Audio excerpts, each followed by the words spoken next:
امشب در 24 ترامپ میگه مقام‌هایی از جمهوری اسلامی بریدند و به دنبال مسئولیتند که انتظار ندارید. We'll be talking a little bit about Iran today, and he's been helping us out. It's been very nice actually. رئیس جمهوری آمریکا گفته حمله پیش دستانه به جمهوری اسلامی کار درستی بود. او گفته تقریباً همه چیز در ایران از کار افتاده. موضع تازه رئیس جمهوری آمریکا برای فردای بعد از سقوط جمهوری اسلامی. او گفته بدترین سناریو روی کار آمدن شخصی به شرارت نفر قبلی در ایرانه. چه دود قشنگی، شبیه نقشه ایران هم شد. بناز. تهران شهر بی‌دفاع، ساختمان مجلس خبرگان، کلانتری‌ها، انبارهای مهمات از اهداف اصلی حمله امروز آمریکا و اسرائیل به ایران. شما از بدنه ایران تاریخی و فرهنگی هستید که همواره حافظ تمامیت ارضی کشور و عزت و سرافرازی ملت بوده است. اطمینان دارم که و پیام شاهزاده رضا پهلوی به شهروندان ایران در استانهای مرزی و ایلات و طوایف. او گفته فردای آزادی کشور تمام ایرانیان عادلانه از مواهب ایران آزاد بهره مند میشن. از استودیوی ایران اینترنشنال این 24 است با فرداد فرهزاد. این یک خبر فوری است.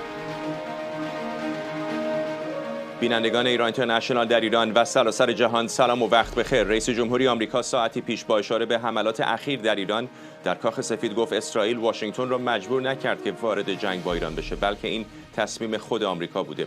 دونالد ترامپ که در دیدار با صدر اعظم آلمان صحبت می‌کرد گفت ایالات متحده تا پیش از این حمله داشته با اشخاصی به گفته او دیوانه مذاکره می‌کرده. به گفته ترامپ برداشت قوی او از گفتگو با تهران این بوده که جمهوری اسلامی می‌خواسته ابتدا حمله کنه و کاخ سفید نمی‌خواسته این اتفاق بیفته.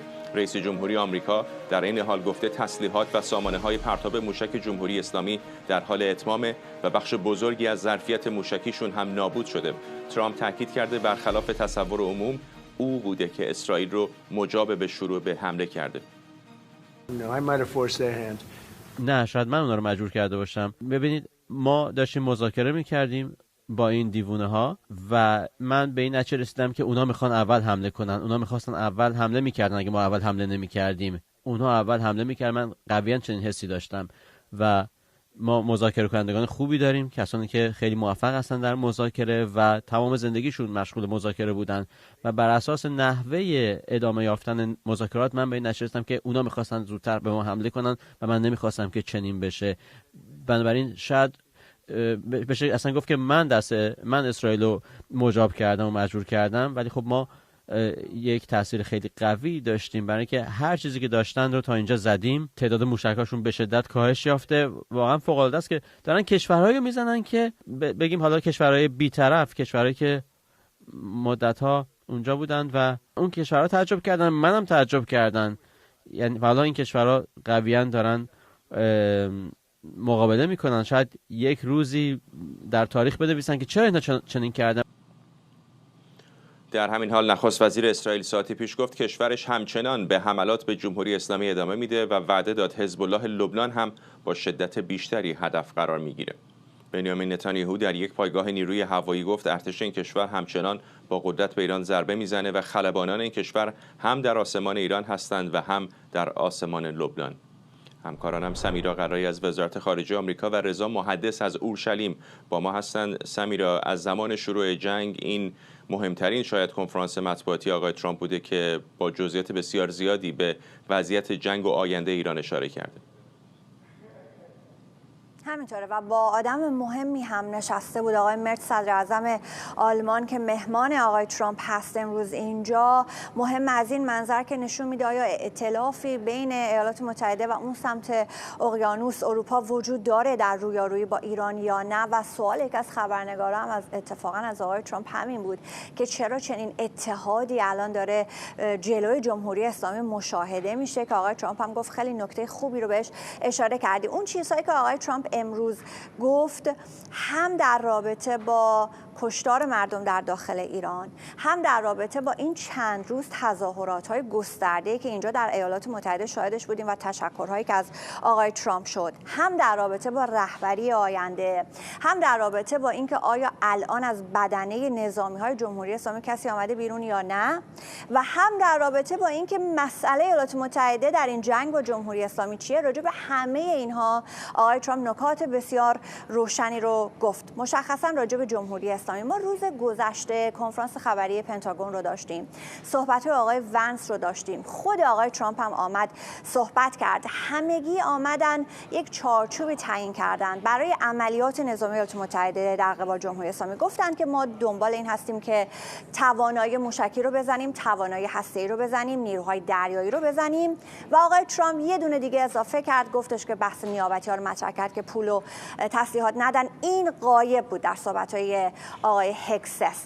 بسیاری آمدن گفتن که پیغام یا اون مسیجینگی که ما از پنتاگون و کاخ سفید میشنویم و از اطرافیان ترامپ و خود ترامپ در رابطه با این جنگ بسیار مخدوشه. معلوم نیست که اینها به دنبال چه هستن. چرا آقای ترامپ ابتدای امر آمد گفت که دنبال تغییر رژیم هستیم، راجع به آزادی مردم در ایران صحبت کرد، بعد روز گذشته آمدن این رو جمع کردن و بردنش در کانتکست و در بستر بحث نظامی. این اینجا در رسانه‌ها دیشب خیلی راجعش داشتن صحبت می‌کردن. امروز ما داریم می‌بینیم که آقای ترامپ راجع به ماهیت شیطانی جمهوری اسلامی داره صحبت می‌کنه و آقای مرتز هم کنارش به شکل مداوم اینها رو تایید می‌کنه. آقای ترامپ میگه 47 سال این آدم‌های مریض، اینهایی که مشکل روانی دارن، اینهایی که شیطان صفت هستند، در دنیا دارن قتل عام می‌کنند و در این 47 سال باید یکی جلو اینها رو می‌گرفت. بعد اشاره می‌کنه به اوباما، به اینکه از تمامی بانک‌ها در این منطقه دی سی، ویرجینیا و مریلند پول جمع کردن، 2 تا بوئینگ فرستادن و این قدرت دادن در خاورمیانه به جمهوری اسلامی. همه اینها رو بهش اشاره میکنه و میگه باید کسی این کارو میکرد. اینها آدمای مریضی هستند، اینها به روی مردم بیپناه خودشون که سلاح در دست نداشتن شلیک کردند، رگبار و مسلسل گشودند، 35,000 نفر رو کشتن. در ابتدا هم گفته بود 32 تا، خودش اشاره کرد، گفت من گفتم 32 تا، الان فهمیدم 35 تا و حتی بیشتر از 35,000 نفر. و بعد میگه اینها مریضند، به کشورهای منطقه دارن حمله میکنند، به کسانی که هیچ ربطی به این جنگ نداشتند. اینها بسیار مهمه در رابطه با اینکه ما بخوایم بفهمیم که اساساً مشکل ایالات متحده در این جنگ با جمهوری اسلامی چه است. راجع به رهبری گفته که راجع به شاهزاده الان هنوز اونقدری فکر نکردند. خوبه که یک انسان معتدل سر کار بیاد. پیشتر با پلیتیکا حرف زده بود، گفته بود متقاضی برای این شغل الان زیاده، باید ببینیم که چه خواهیم کرد.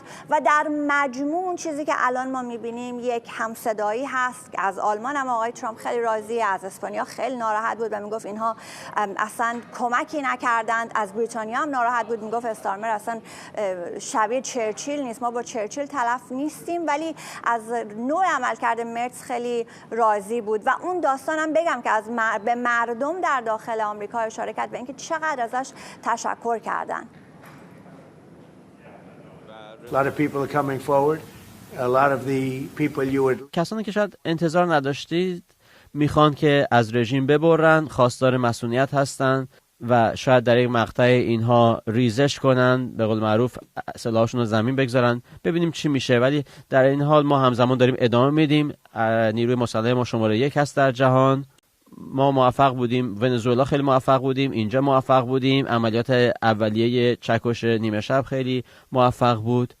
شاید از بعضی استانداردها عملیات بزرگی محسوب نشه، ولی عملیات بسیار بزرگی هست. این بخش خروج از بدنه نظامی جمهوری اسلامی که باز داره بهش اشاره میکنه و میگه باورتون نمیشه که چه کسانی خارج شدن، این رو از شب اول حمله در ویدیوهاش و در آنچه که در تروث سوشال نوشت هم بهش اشاره کرد. ازشون خواست، گفت مسئولیت اگر میخواین همین الان سلاح رو بذارید زمین و به مردم بپیوندید، ما به شما مسئولیت میدیم، یا اینکه برید به استقبال یک مرگ قطعی. باز در این صحبت‌ها فرداد میبینیم که آقای ترامپ داره اشاره میکنه به خروج از بدنه نظامی های جمهوری اسلامی و میگه که کسانی هستند که یعنی کسان زیادی هستند و نام هایی که شما باورتون نمیشه. و رضا اونجا در اسرائیل شاید این بزرگترین نبردی است که الان اسرائیلی ها از زمان 7 اکتبر به این سو با اون درگیر هستن، همزمان در 2 جبهه بزرگ دارن می‌جنگن، هم در ایران و هم در لبنان.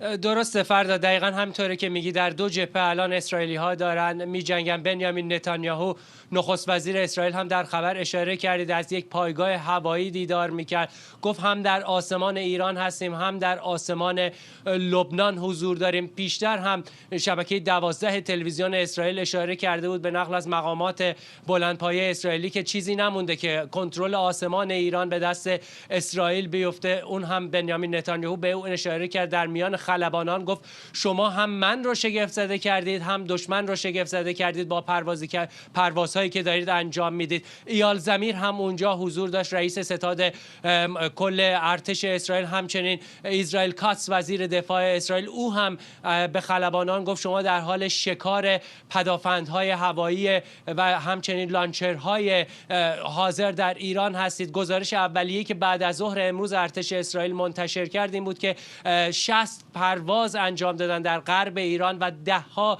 پدافند هوایی لانچرهای پرتاب موشک رو در اون مناطق شکار کردن. اما این چیزی که میتونم الان بگم، ارتش اسرائیل دقایقی پیش در بیانیه اعلام کرد که داوود علیزاده فرمانده موقت لبنان در نیروی قدس رو صبح امروز در تهران مورد هدف قرار داده و او رو کشته. جایگزین موقت حسن مهدوی شده بود این فرد که حالا میدونیم که با در حقیقت شلیک جنگنده های ارتش اسرائیل کشته شده فرداد. اما در مورد وضعیت در اینجا بگم که تقریبا در 32 ساعت گذشته اینجا در اورشلیم دست کم فقط یک بار آژیر خطر به ستا در اومده. البته در تل آویو و حیفا کمی در شمال اسرائیل تعداد آژیرهای خطر کمی بیشتر بوده. اما اون چیزی که به نظر میرسه، اون چیزی که اینجا مردم باهاشون صحبت میکنی و اشاره میکنن اینه که خیلی بیشتر از اینها انتظار داشتن که موشک‌های جمهوری اسلامی برسه به اسرائیل، اینجا به سمت اینجا شلیک بشه. اما این اتفاق نیفتاده. خیلی روز آرامی رو اورشلیم سپری کرد. برخلاف اون چیزی که تصور میشه، رستوران ها هم اینجا در اطراف خیابانی که من حضور دارم باز هستند و روال عادی در جریان. یک نکته رو اضافه بکنم، سنتکام فرماندهی مرکزی ایالات متحده هم گفته از روز شنبه 1700 هدف رو در داخل خاک ایران مورد اصابت قرار داده. یک نکته هم در مورد لبنان بگم و صحبتامو به پایان برسونم. اسرائیل از تمامی مقامات جمهوری اسلامی خواسته که خاک لبنان رو ترک بکنن و الا مورد حمله ارتش اسرائیل قرار خواهند گرفت. میدونیم که صبح امروز زمینی هم از وارد خاک لبنان شد ارتش اسرائیل. فرداد. ممنونم از هر دوی شما. رضا محدث در اورشلیم و سمیرا قرایی از وزارت خارجه آمریکا در واشنگتن دی سی. سمیرا کوتاه اشاره کرد ساعتی پیش رئیس جمهوری آمریکا با اشاره به آینده رهبری سیاسی در ایران گفت بدترین سناریو از نگاه کاخ سفید اینه که فردی به شرارت نفر قبلی قدرت رو در این کشور به دست بگیره. دونالد ترامپ گفته میخواد رهبر آینده ایران کسی باشه که کشور رو در اختیار مردم قرار بده. نمیدونم اینو بشه گفت بدترین سناریو، بدترین احتمال. ما واقعا از نقطه نظر نظامی بدجور زدیمشون. هنوز یه تعدادی موشک دارن و در یه مقطع دیگه نخواهند تونست که موشک بزنن، برای اینکه تمام این کریرها و لانچرها رو داریم میزنیم. میدونید این زرادخانه‌ها رو در طول این چند سال اخیر احیا کرده بودن، خیلی هاشون رو زدیم و داریم همچنان میزنیم. فکر کنم بدترین سناریو اینه که ما همه این کار رو بکنیم و بعد یه کسی که به همون بدی و شروری فرد قبلی باشه بر سر قدرت بیاد. طبعا نمیخوایم که چنین بشه. مثلا 5 سال دیگه به این نتیجه برسیم که کسی رو گذاشتیم اونجا که از قبلی بهتر نیست. بنابراین میخوایم کسی باشه که کشور رو در اختیار مردم قرار بده. بعد ببینیم که چی میشه. مردم این شانس رو دارن، این فرصت. بهشون گفتیم، به مردم ایران گفتیم که فعلا این کارو نکنید، فعلا اعتراض نکنید، برای اینکه خیلی خطرناکه، بمبای زیادی دارن میافتن. الکس وطنخواه مدیر برنامه ایران در سازمان خاورمیانه از واشنگتن به ما پیوسته. آقای وطنخواه، شاید کمتر رئیس جمهوری آمریکا باشه که اینقدر صراحت لهجه داشته باشه در یک شرایط حساس این چنینی. در مورد آینده ایران آقای ترامپ چند جمله گفت که الان خیلی ها دارن سعی میکنن از میان کلمات او در بیابن که دقیقاً روی کردش هست. از یه طرف گفتش که نگرانی بزرگ او این هست که نفر بعدی در ایران شرورتر از رهبر قبلی باشه. از طرف دیگه در مورد شاهزاده رضا پهلوی از او پرسیدن، مثبت کم و بیش حرف زد، گفت به نظر آدم خوبی میاد ولی شاید یک نفر در داخل ایران مشروعیت بیشتری داشته باشه. چه در یافتید از میان حرفای او؟ فردا جان سلام، درود به شما. ببینید الان من این جوابو به شما لحظه‌ای میدم که واقعا مثل فکر کنم اکثر ایرانی‌ها که یا نمی‌دونیم خوشحال باشیم یا ترسی که در درونمون که وضع بدتر بشه. و آقای ترامپ متاسفانه به نظر من به اوضاع شخص بندی که بالاخره کمکی نکردن. ما روز 4 جنگ ایشون هنوز شفاف عملا نمیگن برنامه ایشون چیه و فکر می‌کنم ببین بعضی وقتا فردا دیدین که نگید برنامه چیه. خب یه فریب، به قول فریب استراتژی. ایشون شخصیه که خیلی افتخار میکنه که همیشه دشمنانش فریب میده، حتی جمهوری اسلامی چندین بار فریب داده، ولی به زمانی شما میرسی که این فریب دیگه جواب نمیده. من فکر میکنم به خصوص مردم ایران در داخل کشور و خیلی هایی که در اون نظام جمهوری اسلامی الان میگن آینده چیه، دنبال یه چیز شفافی هستن که برنامه چیه. اگر شما یه لحظه بیاید بگید می‌خوایم تغییر نظام بدیم، خب این یه حرف. اگه می‌خوایم یکی دیگه از درون جمهوری اسلامی بیاد بیرون که ما بتونیم باهاش کار کنیم، یه حرف دیگه است. شما بگید رضا پهلوی به درد می‌خوره یا نمی‌خوره، این حرف، یعنی می‌خوام بگم این شفافیتی که ما انتظار داریم از آقای ترامپ هنوز من نمی‌شنوم و فکر می‌کنم بهشون کمک نکنه، به خصوص در داخل خود آمریکا. چون الان ما می‌بینیم که چقدر ایشون زیر فشار. حالا من تو برنامه دیدم که میگن مردم دارن ازش تشکر می‌کنن، ولی واقعیت اینه که 20% آمریکایی‌ها حامی این جنگن و این فشار ممکنه بیشتر بشه. من نمیدونم حالا ایران چقدر میتونه سر پا وایسه، ولی تو این 4 روزه 1500 تا فکر نمی‌کنید همین سیال بودن گزینه‌های بیشتری بهش میده؟ برای اینکه بالاخره شرایط خیلی در حال تغییر هر لحظه. اینکه بگه گزینه من فلان هست یا تقریبا دقیقاً میخوام چنین اتفاقی بیفته، خب میتونه تنش‌های بیشتری ایجاد بکنه. ولی الان اگر شما چهره‌های میانه روی در جمهوری اسلامی هستید، حرفای ترامپو بشنوید، همچنان امید دارید؟ اگر طرفدار شاهزاده رضا پهلوی باشید، هنوز دریچه امید باز هست. میدونید چی میگم؟ یعنی به نظر میسه که هیچ راهی رو داره نمیبنده. هیچ راهی نمیبنده، ولی الان موقع مسئله راه بستن نیست. مثلا اینکه شما نگاه کن آینده میخواد کدوم سمتی بری. حالا یه پنجره داریم ما اینجا، یه پنجره چند هفته‌ای ممکنه باشه، خیلی زیاد باشه چند ماه است. باید الان استفاده بشه. آقای خامنه‌ای رفت از این دنیا، الان کشور ایران میتونه سمت خیلی بهتری بره.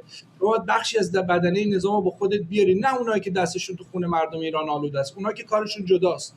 ولی بالاخره من میخوام بگم تا زمانی که ما اپوزیسیونی نداریم در زمین در ایران که بتونن بالاخره برنامه داشته باشن، بتونن برن تو خیابونا کاری کنن، اینی که شما شفاف هم نگید برنامه چیه. بعد حالا خود آقای ترامپ که این دفعه گفت نیان مردم بیرون، ولی مردم نمی اومدن هم بیرون، چون الان واقعا جونشون دستشونه.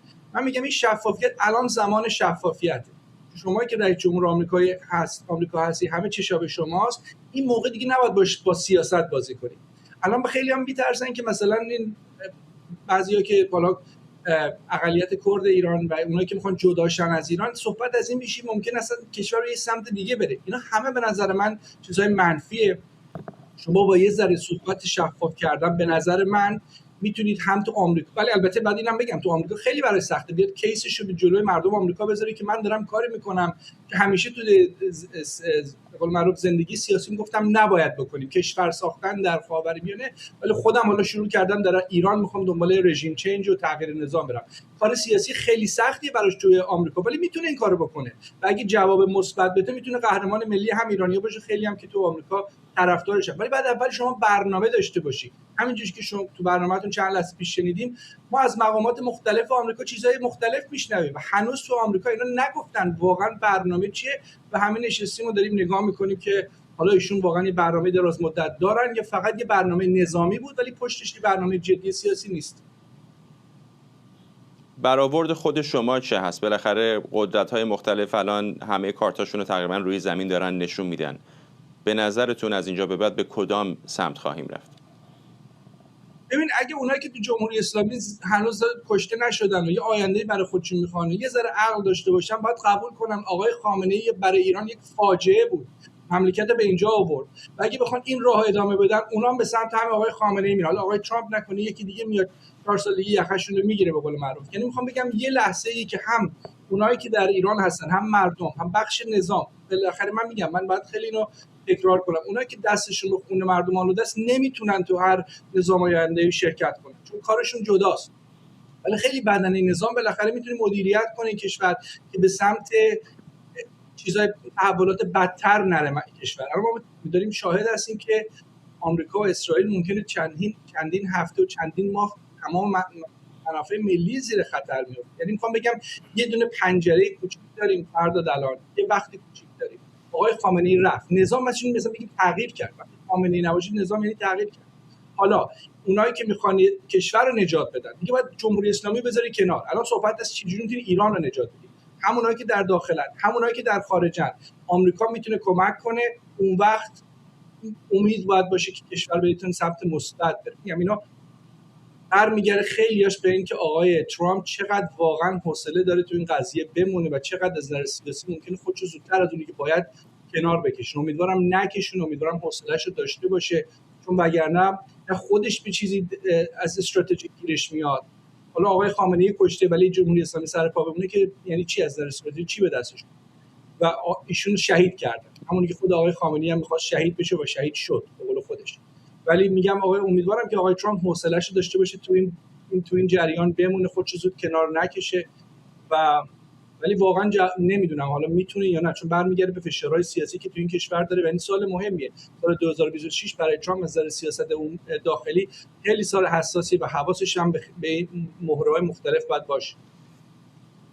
ممنونم از شما الکس وطنخواه، مدیر برنامه ایران در سازمان خاورمیانه در واشنگتن. قراره تا 15 دقیقه دیگه مانوئل ماکرون خطاب به مردم فرانسه صحبت بکنه. یک چشم متوجه پاریس هست، اگر در مورد ایران حرفی بزنه حتما شما رو در جریان میذاریم. در 4مین روز حملات آمریکا و اسرائیل به جمهوری اسلامی انفجارهای مهیب تهران و چند شهر دیگر رو لرزون. در ساعت گذشته ساختمان مجلس خبرگان، ساختمان فراجا در تهران، کلانتری باغ فیض تهران، ساختمان اطلاعات سپاه پاسداران و پایگاه سپاه شهدا در این شهر از جمله اهداف مهم در این حملات بودند. در همین حال ارتش آمریکا اعلام کرده از زمان آغاز کارزار نظامی علیه جمهوری اسلامی بیش از 1700 حمله علیه اهداف حکومت ایران انجام داده. بخشی از تصاویر منتشر شده از حملات امروز رو ببینیم.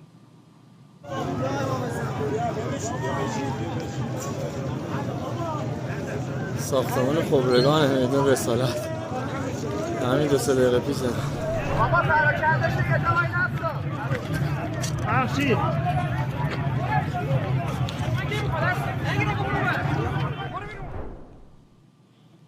جمشید برزگر، روزنامه‌نگار و تحلیلگر سیاسی از تورنتو به ما پیوسته. آقای برزگر، موضوع سیاسی رو هم بذاریم کنار. از منظر نظامی کاملا مشخصه که اسرائیل و ایالات متحده برای سرنگونی حکومت دارن پیش میرن. آیا به نظرتون هنوز پنجره‌ای باقی مانده برای هیچ چهره‌ای در داخل نظام جمهوری اسلامی که در این روزها، شاید ساعتها، شاید دقایق پایانی بتونه حکومت رو نجات بده؟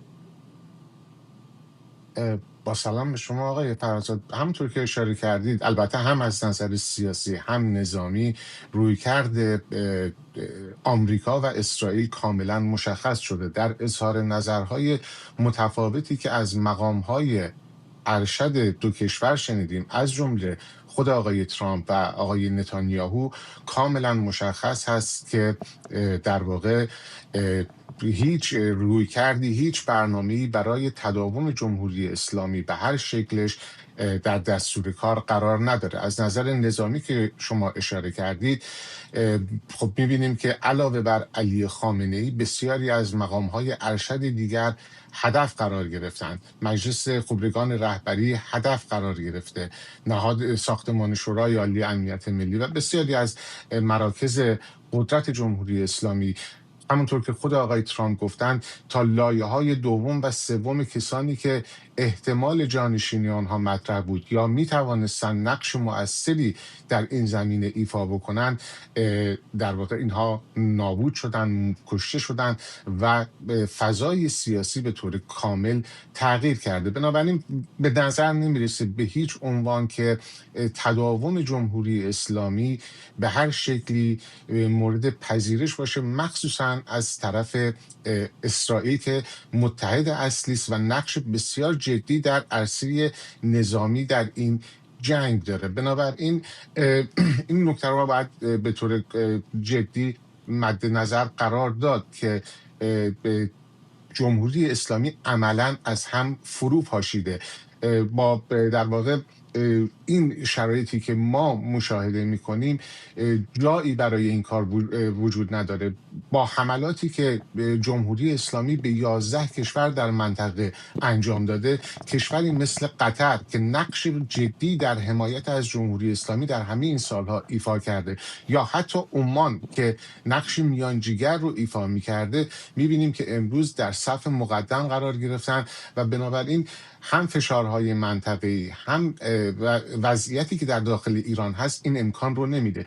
کشته شدن چند سرباز آمریکایی هم در واقع کار رو برای آقای ترامپ دشوار خواهد کرد. به یک معنا اگر به خاطر داشته باشید بعد از جنگ 12 روزه جمهوری اسلامی صرف بقای خودش رو پیروزی قلمداد میکرد. اگر چون این اتفاقی بیفته جمهوری اسلامی مجددا مدعی پیروزی خواهد شد و این در واقع تمام دستاوردهای نظامی آمریکا رو به مخاطره خواهد انداخت، به این معنا که در واقع اگر با این هزینه و با این اقدامات هنوز جمهوری اسلامی بر قدرت باقی بمونه، اون دستاوردی نخواهد بود که آقای ترامپ مد نظر داره. در فراموش نکنیم همونطور که خود او بارها گفته هیچ رئیس جمهوری دیگری موفق نشد این کارها رو انجام بده. سرنگون کردن جمهوری اسلامی به عنوان یک دشمن عمده، کسی که حتی قصد ترور خود آقای ترامپ رو داشته، در 50 سال گذشته بسیاری از آمریکایی ها رو کشته، یک شکست برای آقای ترامپ قلمداد خواهد شد. بنابراین تصور من این هستش که آقای ترامپ به این جمع‌بندی قطعی رسیده. در صحبت‌های او هم کاملا مشخص هست اینکه جمهوری اسلامی به پایان کار خودش رسیده. اما اینکه جایگزین او چه خواهد بود یا ساختار رهبری در نظام آینده چه خواهد بود بحث متفاوتی است که اون رو باید جدا از مسئله تداوم جمهوری اسلامی مورد توجه قرار داد. آقای برزگر با ما بمونید لطفا. میخوام الان تصاویری ببینیم از وقوع چند انفجار دیگه در منطقه پردیس در شمال شرق تهران. پردیس بازه 11 ساعت 8 صبح جنگنده اومد، دارن میزنن، هنوزم میزنن، صدا اومد.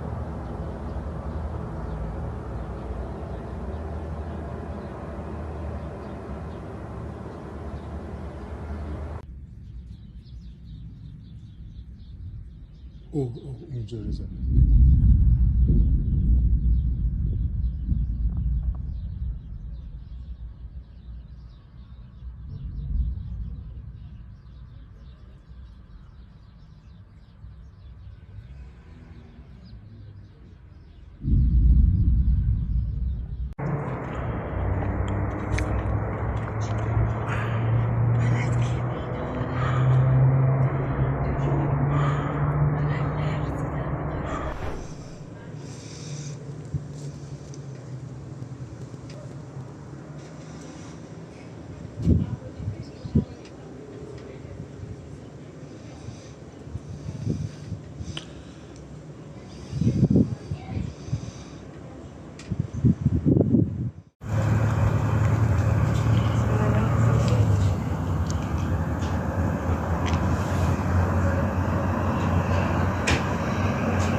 آقای برزگر در این دقایق گذشته خبرگزاری فارس نوشته که به دلیل ملاحظات امنیتی و حفاظت از جان نمایندگان، خبرگان جلساتش رو به صورت غیر حضوری و با شیوه دیگر برای رأیگیری دنبال کرده. احتمالاً اشارهشون به ملاقات مجازی است. منابع مطلع به فارس میگن که از برگزاری منظم مذاکرات در فضای امن خبر میدن و تاکید دارن که مراحل این تیکش مهمه، مراحل پایانی در حال انجامه و به زودی ممکنه نتیجه انتخاب رهبر جدید اعلام بشه. چه خواهد شد به نظرتون آقای برزگر؟ همون یه چهره‌ای شبیه به خامنه‌ای با همون نوع رویکردهای تقابلی به نظرتون انتخاب خواهند کرد یا میرن سراغ یه چهره‌ای که شاید بتونه با آمریکایی‌ها مذاکره کنه؟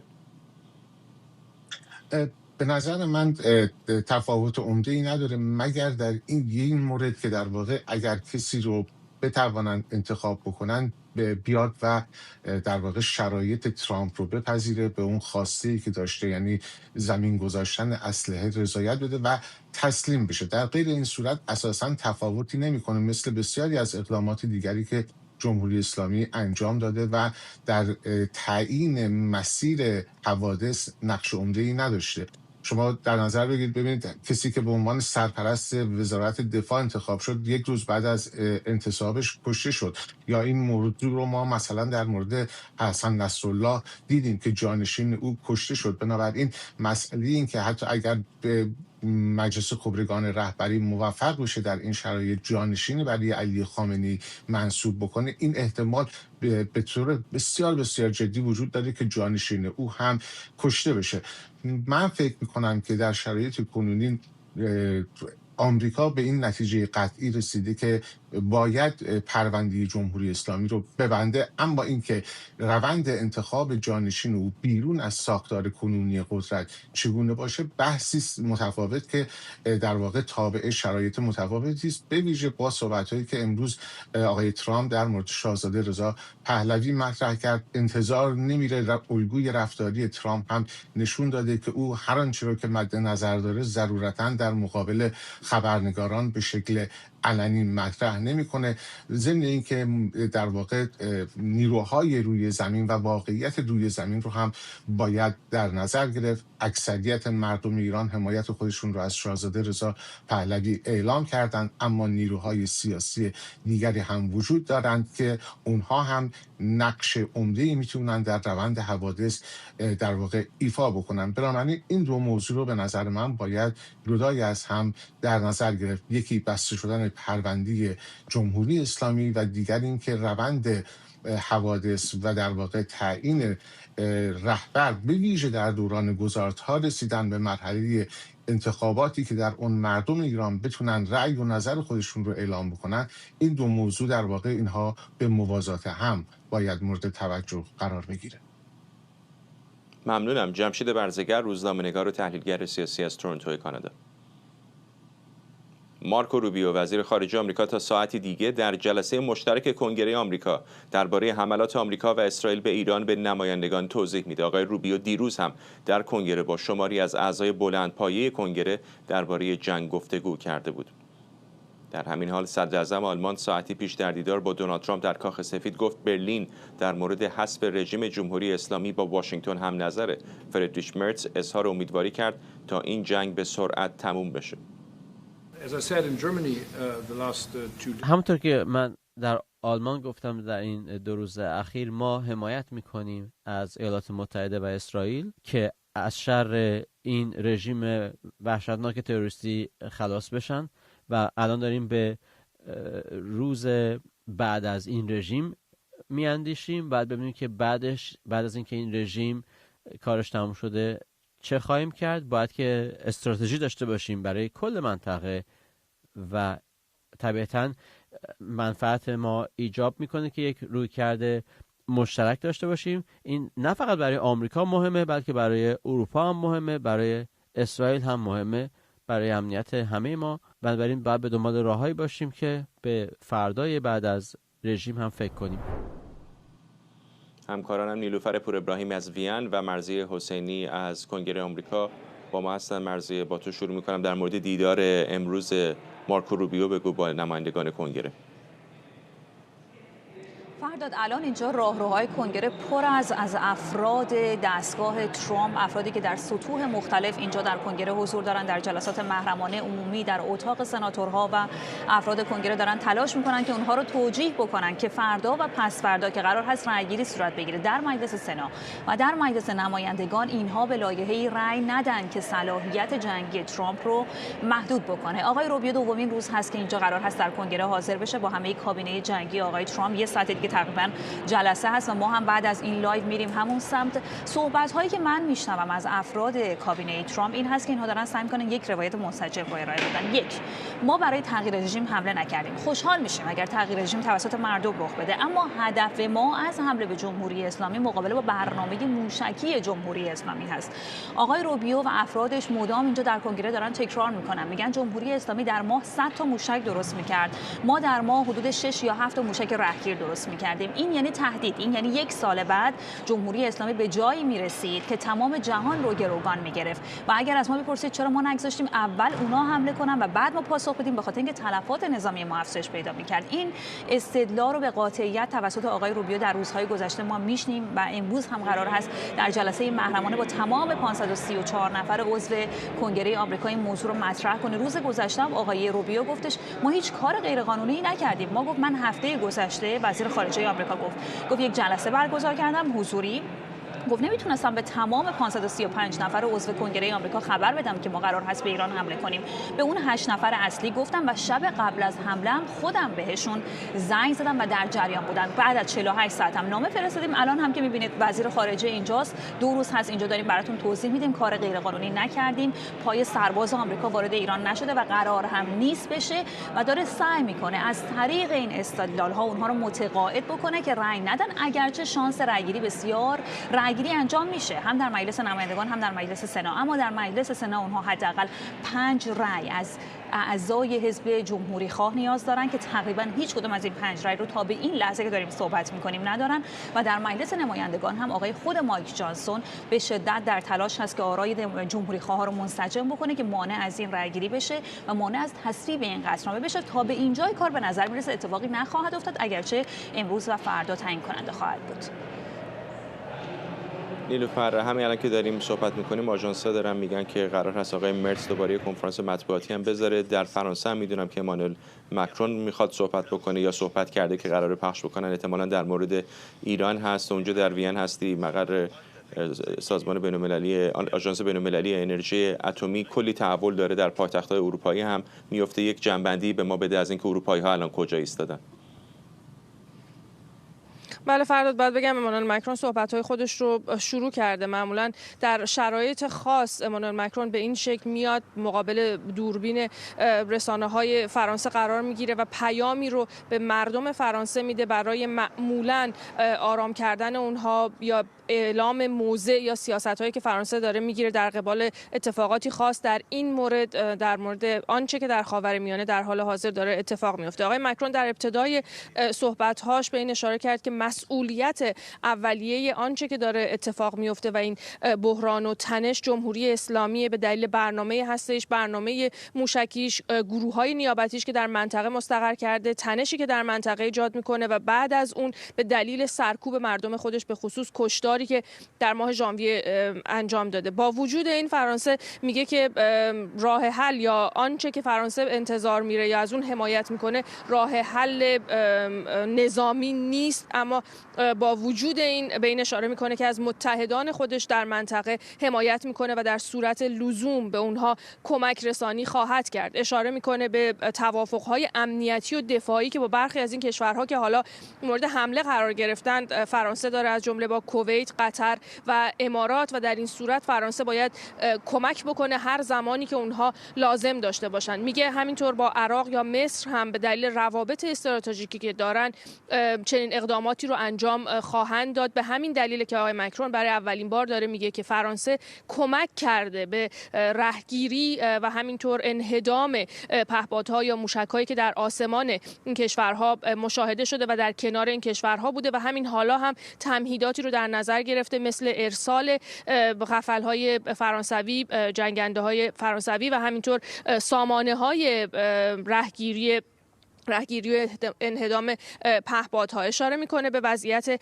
قبرس. میدونیم داستان قبرس از روزهای گذشته یکی از بحث‌های بسیار مهم برای کشورهای اروپایی بوده، مورد حمله قرار گرفته و حالا کشورهای اروپایی به دلیل اینکه عضوی از اتحادیه اروپا است در کنارش ایستادن. بریتانیا ابتدا گفته بود که کمک میکنه، فرانسه اعلام کرده که کمک‌هایی رو میفرسته، همینطور ایتالیا اعلام کرده و میدونیم بقیه هم در راه. کشورهای اروپایی حالا در وضعیت سختی قرار گرفتن. اشاره کردی به آقای مرس. آقای مرس میگه که امیدواره که هرچه سریعتر این جنگ به پایان برسه برای همه بهتره. میدونیم که کشورهای اروپایی نگرانی‌هایی دارن، نه تنها در مورد حالا وضعیت شهروندانشون که الان در کشورهای منطقه گیر افتادن یا در اونجا زندگی میکنن یا برای سفر رفته بودن و نمیتونن برگردن و این کشورها رو تحت فشار قرار دادن، بلکه برای موضوعات امنیتی هم هست. آقای مکرون هم به این اشاره میکنه. وضعیت مثلا مثلا سفارتخانه های این کشورها در کشورهایی که دارن هدف میگیرن جزء موضوعات نگرانی اونهاست، یا حتی اتفاقاتی که ممکنه در خاک کشورهای اروپایی از طرف حامیان یا نیروهای نیابتی جمهوری اسلامی مورد حمایتش بیفته جزء موضوعاتیه که اونها رو نگران میکنه. قیمت انرژی موضوع دیگه ایه و اینکه وقتی که بخوان درگیر یک درگیری نظامی مثل آنچه که داره اتفاق میفته بشن، قاعدتاً در داخل این کشورها با سوالات بسیاری روبرو میشن و میتونن یک سری از رای دهندگان خودشون رو از دست بدن. ممنونم از هر دوی شما. نیلوفر پور ابراهیم از وین و مرضیه حسینی در کنگره آمریکا. ماکسیوس میگه در 4مین روز آغاز حملات جمهوری اسلامی به کشورهای منطقه، امارات متحده عربی در حال بررسی حمله به سایت‌های موشکی ایران تا حملات موشکی و پهپادی ایران علیه این کشور رو متوقف کنه. در همین حال کانال 12 اسرائیل گزارش داده قطر در واکنش به حملات اخیر ایران نقاطی در این کشور رو هدف قرار داده. در طی روزهای گذشته جمهوری اسلامی بارها مناطقی از قطر، امارات متحده عربی، عربستان سعودی رو هدف قرار داده که در جریان اون خرابی‌های از جمله آسیب به تأسیسات LNG گاز مایع قطر به وجود آمده. غسان آشور تحلیلگر مسائل خاورمیانه از بوستون به ما پیوسته. آقای آشور، با سرعت تحولات داره عوض میشه، هر ثانیه نشانه‌های جدی وجود داره که حالا کشورهای حاشیه خلیج فارس مخصوصا شورای همکاری ممکنه حملاتی به داخل خاک ایران هم انجام بدن. بله، ببینید تا قبل از این جنگ در 6 ماه گذشته بعد از جنگ 12 روزه که ایران شکست خورد از اسرائیل، کشورهای عربی خواستار در واقع توازن قوا در منطقه بودن، نه خواستار این بودن که ایران ضرر بیشتری بکنه، نه خواستار این بودن که اسرائیل ضعیف‌تر بشه و این بهترین وضعیت برای اونها بود. توازن قوا بین قدرت‌های منطقه‌ای به معنای صلح برای اینها بود. اما الان که جنگ شروع شده و اینها در واقع کسانی هستند که دارن ضرر میکنن از جنگی که درش نقشی ندارن و اصلا خواستار نبودن که درش شرکت بکنن. الان در این مقطع برای اینها واضح شده اولا ایران ممکن هستش در صورتی که خطر بیشتری حس بکنه، یعنی که نظام در ایران احساس بکنه در حال سقوط هستش، احتمال زیاد تأسیسات نفتی کشورهای حاشیه جنوبی خلیج فارس رو خواهد زد. حتی احتمال داره تأسیسات زیربنایی اینها رو که ربطی به نفت هم نداره مثل تأسیسات مخابراتی، بنادر اینها رو هم بزنه. این در صورتی هستش که ایران احساس بکنه که در واقع احتمال سقوطش وجود داره و میخواد هر جمعه. همین الان آقای آشور تصاویری داریم که فجیره رو زدن، یکی از تأسیسات نفتی در فجیره.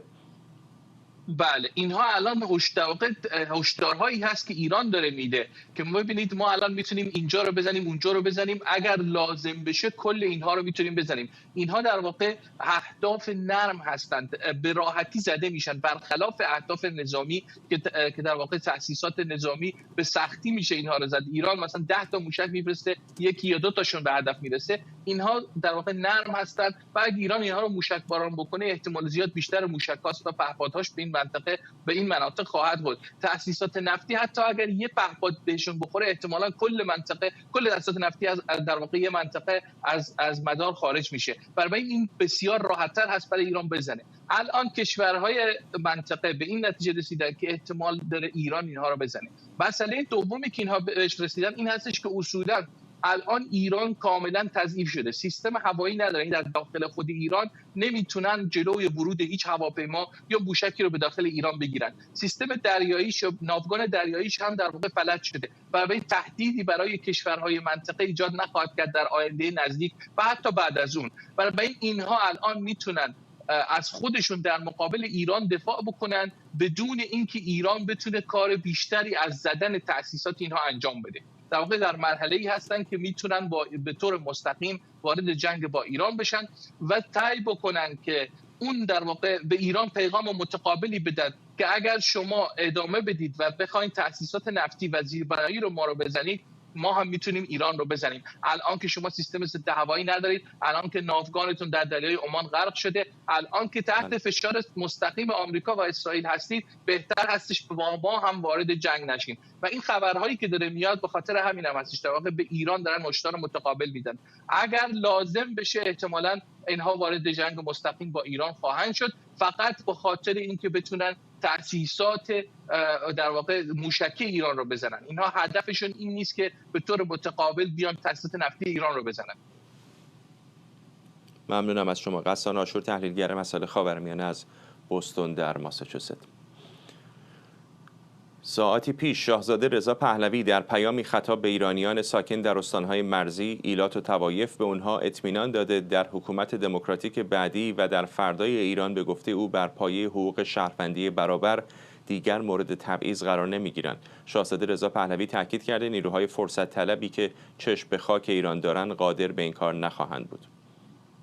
هممیهنان عزیزم، در استانهای خوزستان، ایلام، کرمانشاه، کردستان و آذربایجان غربی، آذریها، کردها و لرهای دلیر و وطن پرست ایران، جامعه شریف یارسان، ایلات و طوایف جاف، کلهر، سنجابی و بختیاری، شما از روز اول روی کار آمدن جمهوری اسلامی تا کنون مورد غضب و اذیت و آزار این رژیم استبدادی و جنایتکار بوده اید، بی آنکه حاضر به تسلیم شده باشید. شما در تمام 47 سال گذشته، به ویژه در انقلاب ملی شیر و خورشید، دهها جاویدنام تقدیم راه آزادی و بازپسگیری کشورمان کرده اید. من به شما اطمینان می دهم که نهایت کوشش خود را به کار گیرم تا در فردای آزادی ایران با استقرار حکومتی مبتنی بر جدایی دین از حکومت، بر پایه حاکمیت قانون و حقوق شهروندی برابر دیگر مورد تبعیض قرار نگیرید. بتوانید به مانند هر ایرانی دیگری آزادانه و با حفظ هویتی که دارید زندگی کنید و از مواهب ایران آزاد به طور عادلانه بهره مند شوید. شما از بدنه ایران تاریخی و فرهنگی هستید که همواره حافظ تمامیت ارضی کشور و عزت و سرافرازی ملت بوده است. اطمینان دارم که همواره بر سر این پیمان باقی خواهید ماند. ما در آستانه سقوط این نظام هستیم، اما باید هوشیار و آماده باشیم و به نیروهای فرصت طلبی که همیشه چشم طمع به خاک ایران داشته‌اند اجازه سوء استفاده از شرایط را ندهیم. باور دارم که با عزم و اتحاد ملی فردای روشنی در انتظار شما و هر ایرانی دیگر است. پاینده ایران. نجات بهرامی، تحلیلگر سیاسی از واشنگتن، به ما پیوسته. آقای بهرامی، واکنش زیادی داشته این پیام شاهزاده رضا پهلوی در مقایسه با بیانیه قبلی که همین اواخر داده بودن. به نظر لحنی آشتی جویانه و مصالحه جویانه تر داره. چه چیزی به نظرتون معادلات رو تا اندازه تغییر داده؟ بله، درود بر شما و بینندگان برنامه. واقعیت اینه که لحن شاهزاده رضا پهلوی در این بیانیه خب بیشتر خطاب به خود مردم ساکن در این نواحی مرزی و مناطق یاد شده است و شاید این تفاوت لحن به این دلیل باشه، ولی ماهیت مسئله و ماهیت بیانیه به نظر من تفاوتی نداره. یک مسئله مهم اینه که در زمانی که خلأ قدرت به وجود میاد، چه درباره ایران چه درباره هر کشور دیگه‌ای، خب طبیعتاً یک تحرکاتی علیه منافع ملی چه از طرف رقبای منطقه‌ای، کشورهای همسایه و یا گروه‌های متصل به کشورهای دیگه وجود داشته. ما در تاریخ معاصرمون از این اتفاقات کم نداشتیم، هم بعد از پایان جنگ جهانی دوم و هم بعد از حتی انقلاب 57 این مسائل رو ما شاهد بودیم. و این پیام شاهزاده رضا پهلوی نکته دومی هم که درش هست اینه که هر تصمیمی مبتنی بر رفع تبعیض، مبتنی بر مدیریت کلان کشور، یک تصمیمی که در سطح ملی و با مشارکت همه ملت ایران باید گرفته بشه و مردم به سمت تصمیماتی که شاید برخی ها بخوان از خلأ قدرت استفاده کنن و یک طرفه در مورد برخی از مناطق کشورمون بگیرن، به سمت اینها نرن، چون بالاخره یک کشور بزرگ، یک ملت یکپارچه و واحدیه و بعداً دوباره این منشأ مشکلاتی میشه.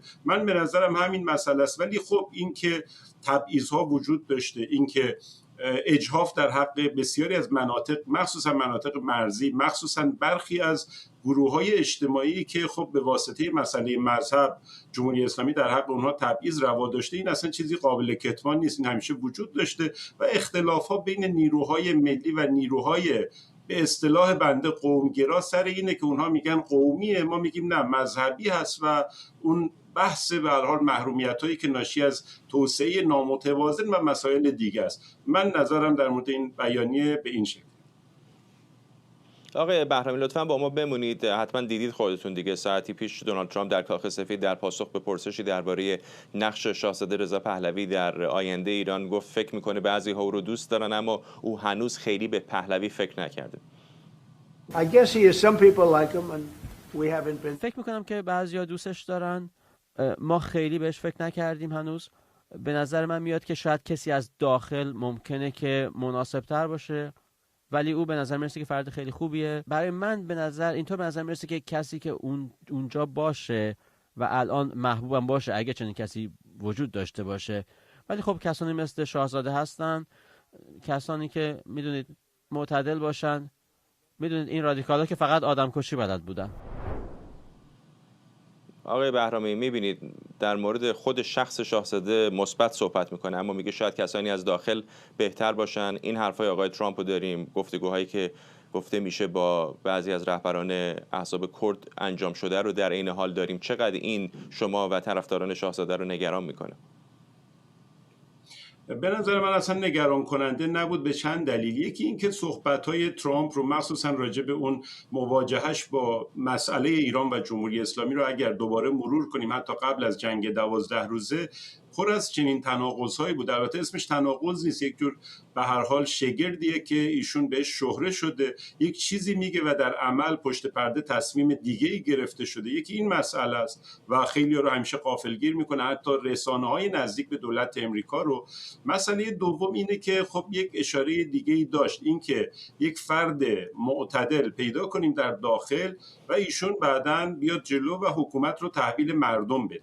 خب همین پروسه برای ما به عنوان طرفدار شاهزاده خب بحث شخص نیست. در 400 شهر کشور ما در این انقلاب شیر و خورشید مردم به میدان اومدن، شعارهاشون مثل هم بود، نگاهشون مثل هم بود و این چیز کمی نیست و حتی در خارج از کشور خب میلیونی. این که کسی بیاد به فرض و این وسط قرار بگیره حکومت رو تسلیم کنه، تسلیم نامه امضا کنه و بعد رفراندوم انتخابات آزادی بگذاره، اینم به نظر من اصلا قابل، یعنی چیزی برای نگرانی وجود نداره. و در نهایت خط قرمز سفت و سختی که خب یک چیزی در امریکا کلیشه شده مخصوصا در نزد هواداران ترامپ و خودش هم بارها رؤسای جمهور قبلی رو بهشون حمله کرده که چرا از بیرون رژیم چنج کردید و خودتون همه کارها رو بر عهده گرفتید، مثل تجربه افغانستان و عراق.